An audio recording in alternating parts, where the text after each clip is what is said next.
Hello and welcome. It's time for the end of the day comfy role-playing news. Let's just try and look at all the stories that have reached me today for the end of the day without getting too aggravated or controversial. Just have a midweek snippets, we're calling this. It's Wednesday, it's late in the afternoon, it's gorgeous outside. We've got a couple news stories to take a look at. So here's just some news midweek snippets. And right off, we've been invited to take part in a play test. Tony Melizanzo of Espionage is a game. Espionage is open for beta readers and playtesters, built on the bedrock of Fate. The free test edition is available now. Welcome to the Strip, a contemporary psychics and spies setting with a Cold War field. A world kept secret from other spies where psychic powers are suitable, specialized, and sometimes sloppy. Espionage is a stale beer with martini moments, a secret world that is less about heroes and villains and more about getting the job done, whatever the cost. Set in the world of the Faith Machine, in the same vein as the book The Man Who Stared at Ghosts, the video game Control, and the graphic novels of Mind Management and the TV shows Legion. You play as cards, proposition players, deuces, and psychotic operators. The Espionage Beta Wave edition includes rules for the agencies, an adventure, a mission generation table, and over 70 NPCs. To download the free playtest, head over to their Discord, or just use the link down below that goes to their Google Drive. So if you'd like to take part in playtesting Mr. Milazzo's Milazzo game, I've included the link down below. Thank you. Thank you, Tony, for reaching out to me. And I'll check out your game. I'm not a big fan of Fate, but sure, buddy, I'll check out your game and let you know what I think if you want. I appreciate it. It's nice when people reach out to me. I know I'm a small, little, insignificant YouTuber with, only 100 subs or whatever it is. A mediocre white belt scrub DM, but it's nice that Tony reached out to me. So thank you, Tony, for reaching out to me. We will take a look at your game later on. Moving on. We've got some news from our friends at Troll Lords. Yeah. All right, Troll Lords is having another sale starting tomorrow morning, a 10% off Siteways sale to celebrate the Kickstarter of Adventurer's Armory. Be sure to check out all the Castle and Crusades books over at Drive-Thru. So let's see what's going on with the Kickstarter. The Kickstarter for the Adventure Armory is $36,367. Its pledged goal was $2,500, so it's already passed its goal. That's an unusually precise number, 2,500, not 3,000, not 2,000. They very specifically wanted 2,500. If I ever kickstart something, it's going to have like a ridiculous number for the goal, like 2,503. Just people will go, why 3? Why not just 3,000? And I'll be like, cuz. It's got 413 backers. I'm sure DM Bloodworth is one of those. I mean, I don't need a book of, gear and equipment for a game I rarely play, but it had the Adventurer's Armory, the Monstrous Armory, and the War Mounts. So basically gear and more gear. And then information on animals and how do you make them for gear. And it's to celebrate this Kickstarter, we have a 10% off sale over at Drive-Thru of all the Troll Lord games. So if you've got some PDFs you haven't picked up yet from Troll Lords, you can. Remember, the core rules are still free. You can get those for free. The Player's Handbook, the PDF is still free. And a whole bunch of other stuff. So thanks, Troll Lords, for letting us know about this. We've got some trust from... I'll go over that one. Kobold Press. Kobold Press is letting us know we've got 48 hours left for the Tomb of the Valiant Kickstarter. I want to see more, Kobold. I want to see more. So yeah, I don't want to. I was curious. They haven't hit the 1 million mark yet. They're fast approaching it. They haven't hit it yet. Interesting. They've added a new tier that lets you get a GM screen.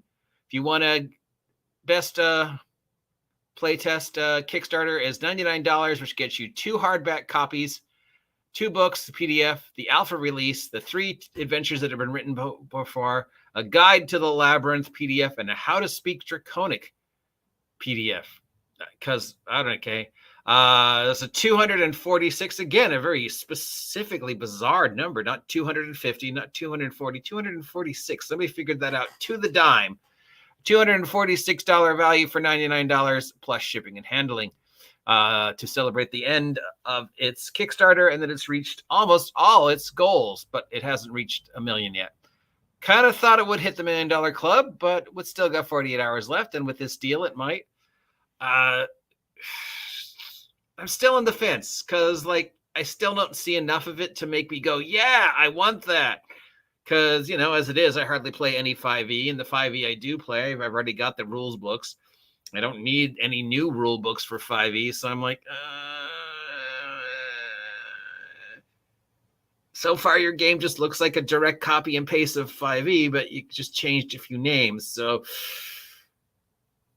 okay, I mean, you know, I wish kind of just wanted more information from you about the game.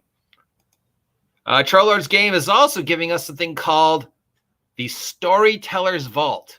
These are the tools that lend themselves to the alchemy of the world. Use them to aid your writing, game design, and game mastering in all platforms for the wordsmith. Collect your copies today. This is called the Storyteller's Dictionary and the Storyteller's Thesaurus. And if we go to the Trollord thing of these freebies, no, they're $24. $24 for the Storyteller's Thesaurus and the $24 for the Storyteller's Dictionary. So, yeah, a dictionary and a thesaurus on how to write fantasy and horror and science fiction and stuff. I have a feeling there's probably better books out there that do the exact same thing. And plus, thesauruses and dictionaries are free. So as much as I want to support the last legacy, the true legacy of Gary Gygax, do we really need some? This is something I kind of already have, guys. And there's plenty of, you know, dungeon design, dungeon thesauruses. You know, if there's a dungeon design brain out there, I'd want to pick. You know, top of the list, still living, Hank from Runehammer. He'd be first. Modifius has announced that there's a new thing coming out for Achtung Cthulhu 2D20 called Viva la Resistance.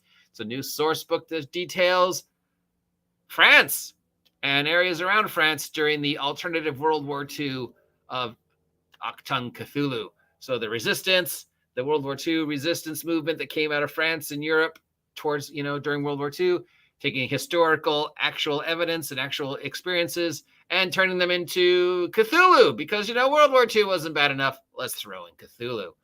Yeah. And finally, are you a fan of Warhammer?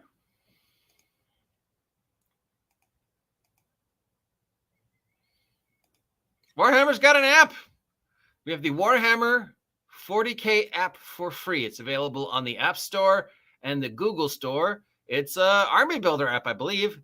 It works hand in hand with the latest edition of Warhammer 40K, providing an easy-to-use army planner called Battle Forge. This will provide dash sheets that are updated as they change and quick rules reference. So an army builder on your phone for Warhammer. Lord knows how much memory it takes up, but it's Warhammer, so probably a lot. The link to that is on Google and Apple. Let's see what it's called officially. Yeah, it's just called Warhammer 40K, the app on Google Play. And on the App Store for Apple, it's called Warhammer 40K, the app. All right, so it should be easy enough to find. Just look for the official Games Workshop Limited symbol, because I bet there are unofficial ones that use that name as well. So there you go, Warhammer people. A present from our friends at Warhammer. Thanks, Warhammer. Hey, we did that under 10 minutes. That's all the comfy news for the day. I could address the latest controversy and the whole thing about the OSR eating each other, and, you know, Tanker's thing about the religion of the OSR and the alt-right and the alt-left and how they're all the same, and Grimm and all these other guys are all sort of talking about how the OSR is sort of destroying itself and eating itself. And yeah, the OSR is up in flames. It kind of has to be, because it needs to change and evolve. You know, if the OSR is punk rock of the gaming industry, It's not even that, because punk rock, you could define what the punk rock movement was. You could define when the punk rock movement began and end.